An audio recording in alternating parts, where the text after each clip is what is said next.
I'm Marilee Caruso. It's Friday, March 27th. Today, fielding questions.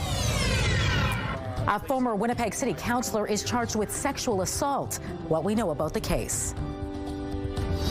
Also today, cautious optimism.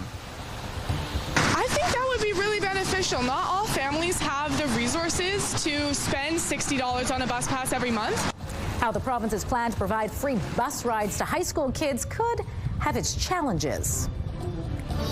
Plus, a shaken sense of security. How an alleged assault at the University of Manitoba rocked the campus.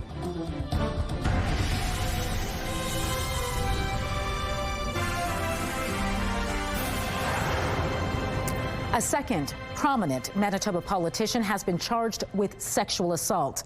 Good afternoon. Thanks for joining us. 2 days after current City Councillor Russ Wyatt was charged with sexual assault, CTV News has learned former Winnipeg City Councillor and Provincial Cabinet Minister Scott Fielding is now facing a similar charge. Standing by live with the details for us is CTV's John Hendricks. John, what do we know about the charge Fielding is facing? Marilee, police allege the incident took place in the 300 block of St. Mary Avenue back in March of 2024. A release sent out Friday says the 53-year-old and the 34-year-old victim were employed at the same firm and had attended a work conference at a hotel. Now, police say in the evening, Fielding and the woman went to different establishments together in a social setting along with others. Police allege at the end of the evening, Fielding escorted the woman back to her hotel room in the 300 block of St. Mary Avenue, and that's where the alleged sexual assault happened. In January of last year, the victim reported the assault to police in another jurisdiction, who then informed Winnipeg Police's Sex Crimes Unit. Scott Fielding served as city councillor for the St. James Brooklands ward from 2006 to 2014. He was elected as an MLA for the Kirkfield Park constituency in 2016 for the Progressive Conservatives and re-elected in 2019, later serving as finance minister. He stepped down from provincial politics in 2022. Police say Fielding was arrested and charged with sexual assault. He was released on an undertaking and will appear in court at a later date. None of the charges have been proven in court. John, what is Scott Fielding saying about this charge? Marilee, CTV News has reached out to Fielding for comment. We have not yet heard back. All right, thanks for this, John. Cautious optimism tonight over the province's plan to provide free bus rides to high school kids. Well, it sounds great on paper. There are some questions tonight over whether enough money has been put aside to roll it out. $10 million is what the NDP government has set aside in its budget for the plan. And while that sounds like a big number, it would have to be shared between a number of Manitoba municipalities, with public transit including Winnipeg, Selkirk, Brandon and Flin Flon. Here in Winnipeg, it costs just under $3 for a single bus ride and nearly $90 for a monthly pass. A significant cost, especially for families with multiple children who rely on transit to get around. I think that would be really beneficial. Not all families have the resources to spend $60 on a bus pass every month, and tickets are almost just as expensive, especially if you're riding really frequently. That was Evelyn Johnson you just heard from, a 16-year-old high school student who rides the bus to and from school Monday to Friday. Her mom pays for her monthly bus pass, and she thought it was $60 a month. When we told her it's actually closer to $90, she was shocked and agreed her mom will be happy to hear this is a cost she will no longer have to bear. Coming up at 6 o'clock, we're going to hear from some of the municipalities who will soon be offering up those free rides to high school kids, why they're worried some of the financial burden may fall to them. CTV's Jeff Keel will have much more on that next hour. One person is in custody and another is in hospital following an alleged assault at the University of Manitoba last night. It happened around 7:30 at the university's Active Living Center. According to police, a suspect pulled a knife on a man without any provocation. Witnesses provided first aid and officers found the suspect, who had boarded a transit bus. The force says the pair knew each other and the incident was not random, adding neither are affiliated with the university. A 17-year-old is charged with assault with a weapon and possession of a weapon, while the suspect was brought to hospital in unstable condition but later upgraded to stable. The university says supports are available for students and staff affected by the incident. The province's police watchdog is not recommending charges against the Winnipeg police officers involved in the 2024 arrest of James Wood. The 35-year-old died following an interaction that was captured on video. James Wood was arrested on January 27th of 2024. Multiple neighbors provided video showing the takedown, which involved the use of a baton. He was brought to hospital but died the following day. Following the incident, some allege the arrest involved excessive force. Now, according to the Independent Investigation Unit of Manitoba, officers were called to a domestic incident at an apartment complex on Fairlane Avenue. The agency's report says a brief use of force encounter occurred while Wood was being handcuffed. The IIU reports medical staff did not detect drugs or alcohol in Wood's system and say he was suffering from a brain bleed which caused brain swelling. A report says medical staff suggested the amount of swelling indicated the damage occurred prior to the day's events. As medical staff suggested, behavior presenting as intoxication can't be consistent with brain swelling. Police are investigating a fatal snowmobile crash in the RM of Alexander. Yesterday afternoon, Powerview RCMP received a report of a snowmobile crash on a Snowman Trail. First responders arrived at the scene and located a 64-year-old man who required medical attention. Police say he was transported to hospital by Stars Air Ambulance but succumbed to his injuries. Police believe the victim, who was from East St. Paul, was using his snowmobile when he lost control and crashed into a tree. The investigation is ongoing. The federal NDP will have a new leader by the end of this weekend. The party's leadership convention started today here in Winnipeg. The candidates running are union leader Rob Ashton, social worker Tennille Johnston, filmmaker Avi Lewis, Alberta MP Heather McPherson, and farmer Tony McQuail. The NDP suffered its worst ever election result last year. Right now, the party has just 6 seats in the House of Commons. Aside from picking a new leader, delegates will also debate resolutions on issues like energy, affordability, and electoral reform during the convention. Former Manitoba Premier Brian Pallister was honored Thursday with the unveiling of his legislative portrait. Pallister was all smiles for the unveiling in the legislature. The former premier chose a custom background near Portage La Prairie for the painting to reflect his hometown and the Assiniboine River. In April 2016, Pallister led the PCs to a majority government and was re-elected for a second term in 2019. But just 2 years later, in October of 2021, Pallister stepped down as leader and left politics. The portrait was painted by renowned Canadian artist Andrew Valco. Assiniboine's Manitoba's river, and I want it to be outside, so it is the first Premier's portrait that was done outside of this building, and that's out of respect for the people outside of this building, the people who built the province. Pallister says he's taking time in retirement to travel, read history books, and focus on his health. All right, let's bring in Colleen Brady now and get a first look at your weekend Skywatch forecast.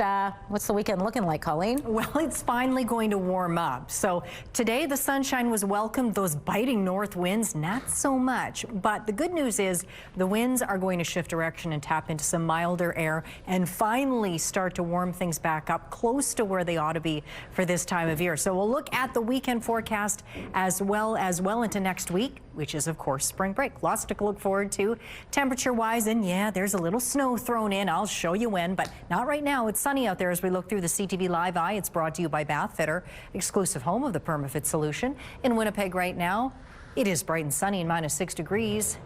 It feels like -14. A live look at the St. James Bridge, slow going for folks headed southbound.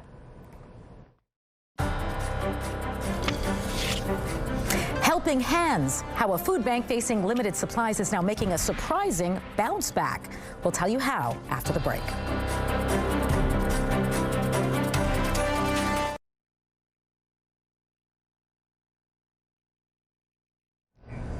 The 2 Canadian pilots killed in a tragic air crash in New York are now back on home soil. For one last time, they boarded an Air Canada Jazz plane. After a dignified transfer in Newark, the plane first landed in Ottawa, where the remains of First Officer Mackenzie Gunther were returned. From there, it arrived in Montreal, where dozens lined up in the rain to pay their respects to Captain Antoine Foray. Both pilots died when their jet crashed into a fire truck shortly after landing at New York's LaGuardia Airport Sunday. The crash sent more than 40 people to hospital. An update now to a story we brought you earlier this week about supplies at Steinbach's food bank becoming dangerously low. Well, tonight we're happy to tell you that is no longer the case. Wednesday, Southeast Helping Hands Food Bank had enough food on hand for perhaps another month or so. But today, we're happy to tell you its shelves are now packed. 4,500 pounds of food were donated in just a single day, along with just over $21,000 in cash. That's enough for another 3 or 4 months of operations. The food bank's executive director says another food drive is planned for April. According to a new report, Canadian sport needs an overhaul, and it starts with the federal government. Those findings from the Future of Sport in Canada Commission's final report. The former Chief Justice who headed up the commission says the country's sports system is broken, fragmented, and unsustainable. The report issued 98 calls to action for phased-in change over 5 years. Announced in 2023 by the former federal sports minister, the commission was among various government responses to a wave of maltreatment and abuse reports which surfaced following the 2022 Winter Games. Things are still looking too sweet when it comes to the price of cocoa. Cocoa prices have fallen back from a price spike in recent years, but it doesn't mean consumers are going to see much of a change at the grocery store, sadly. Chocolate manufacturers made major changes in recent years after a perfect storm of conditions wiped out cocoa yields and pushed prices to historical highs. In 2024, cocoa futures were 4 times what they had been worth a year earlier. But as cocoa prices fall closer back to their previous price, experts warn the decline may not be reflected in grocery stores this season and possibly not even next, since many of the products were produced months ago. Well, if you're looking to spend time with your family over spring break, the province is encouraging everyone to get outside and explore. Thursday, the province announced Manitobans can enjoy free fishing and free entry to provincial parks from March 27th to April 5th. Manitobans and visitors can fish without a license during that time. Anglers will still be required to follow all possession limits and size restrictions. Federal angling licenses are still required in national parks. Anglers are reminded to exercise caution when fishing on ice and to check the conditions before heading out for safety. Summer breeze makes me feel fine, flowing through the jazz band in my mind. Honoring Dashcroft's legacy, how his music defined an era, next in Spotlight.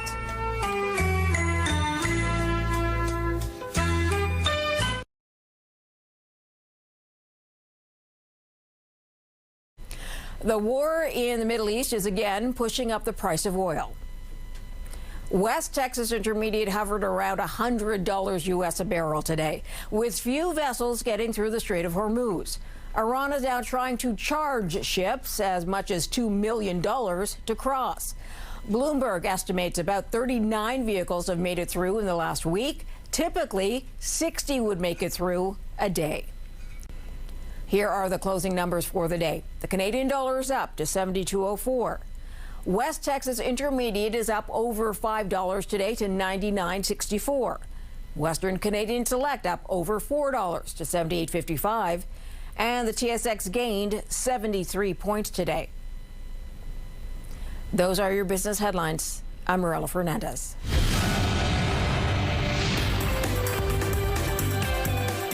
Spotlight sponsored by the Casinos of Winnipeg, presenting The Incline, Sweet Dreams of Patsy Cline. Colleen Brady is back now for Spotlight, and we begin today with some sad news out of the music world. That's right. Soft rock pioneer Daryl Dash Crofts of Seals and Crofts has died. Summer breeze makes me feel fine, flowing through the jazz band in my mind. The singer-songwriter, playing alongside his childhood friend Jim Seals, helped define a genre in the 70s. He was known for hits such as Summer Breeze, Diamond Girl, and Get Closer. His daughter says Crofts died on Wednesday of heart failure in Austin, Texas. Daryl Crofts was 87. All right, you likely know him as a legendary drummer from The Police. Well, this week, of course, yes. But this weekend, Stuart Copeland is putting his talents to work in a slightly different way. Stuart Copeland, Police Deranged for Orchestra. Reimagine some of the band's biggest hits for a full orchestra. Not only that, but Copeland himself will be playing the drums. How cool is that? You can expect to hear some of the Police's biggest hits, such as Roxanne, Don't Stand Too Close to Me, and Message in a Bottle. All these great hits that we're playing on, you know, like it's incredible. And the sound he produces on drums is still the same. It's incredible.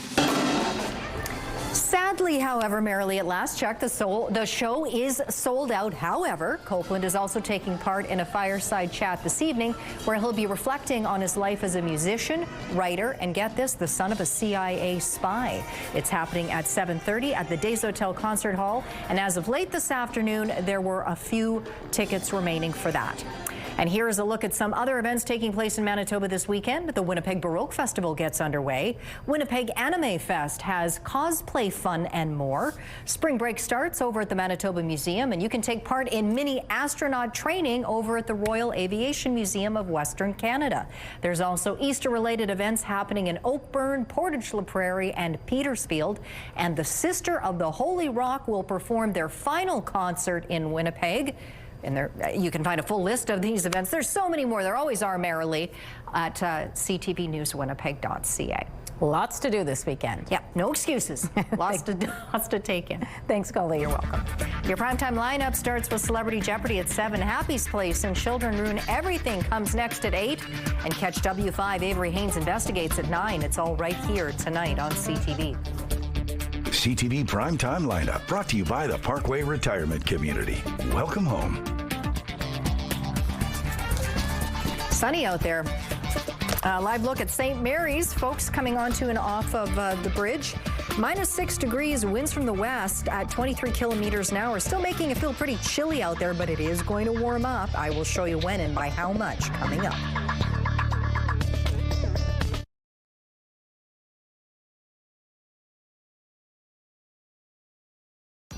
Women's clothing provided by R.W. & Company. Salon services provided by S&T Spa Salon.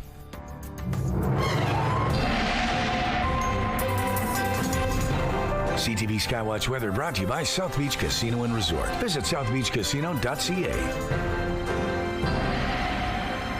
Well, we had that little blip, that little disturbance that spread a light dusting of light snow across southern Manitoba overnight, including through Winnipeg into this morning. That's moved off to the east, so in behind, ridge of high, well, not really just a ridge, but really an outright Arctic high has settled once again over Manitoba. So it kept the sky nice and clear and the sun shining, but it also kept those temperatures quite cold because those winds were coming from the north today. They have now shifted, coming more from the west. They will be coming more from the south overnight, tapping into some milder air. Finally starting to warm things back up again. We get into northwestern Ontario, and that's where that disturbance made its way into earlier today. It's continued to move further off to the east. You can see some clouds moving out of the Kenora area there. Sue, look at it as well. Seeing some sunshine. And, oh, we are headed in the wrong direction here. Okay, well, we're having a bit of a ghost in the machine situation on this Friday, but fear not, that's okay. We will talk about spring break and the weekend ahead first. So first tonight, Friday night, we'll see clouds increasing throughout the night. We drop down to -11 degrees. Winds overnight will shift, and they will come more out of the southeast at 20 kilometers an hour. So -11, still a little off the mark for this time of year. We won't be seeing light snow tomorrow morning. Again, bear with me. There's a little issue going on here. Now, tomorrow, skies will be clearing throughout Saturday morning. We will see sunshine throughout the afternoon en route to a high of 1 degree. Now, the normal high is 4 for this time of year. So not quite where we ought to be, but a lot closer than we have been over the last few days. And it's just nice to get back over the freezing mark at this point.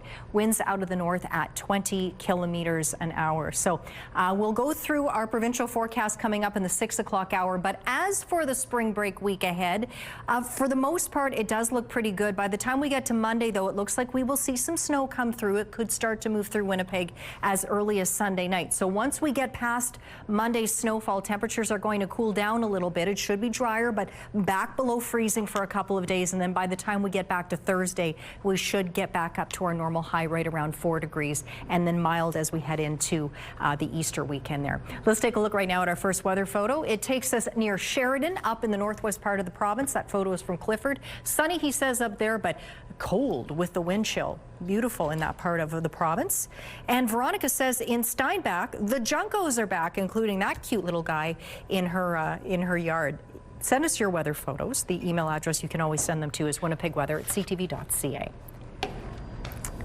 Thanks, Colleen. Well, when you think of squirrels, a couple of things probably come to mind. Bushy tails and, of course, brown or reddish fur, although some do have gray coats, too. But a Winnipeg woman recently captured one on camera that looked a whole lot different. Take a look.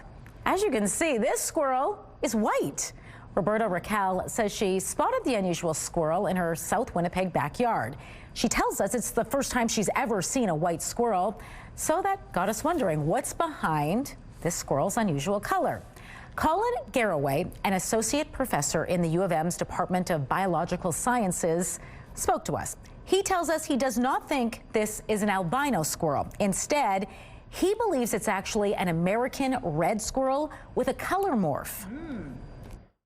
So these white squirrel genes are floating around the population in a bunch of red squirrels. Just on the random occasion it pops up, you get two together, and you see what those genes produce, whereas usually you wouldn't in the natural population. Now, Garraway says these white squirrels tend to be rare because they stand out more easily to predators.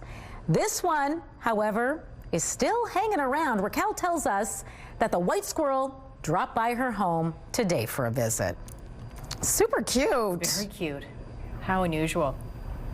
Looks like he's enjoying a snack. He's got some good food supply in that backyard. Snacks are good. They are. The weekend temperatures are good.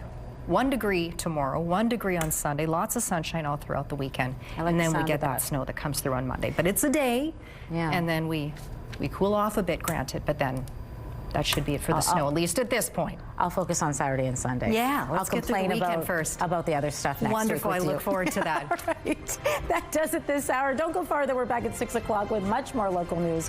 Hope you'll join us then.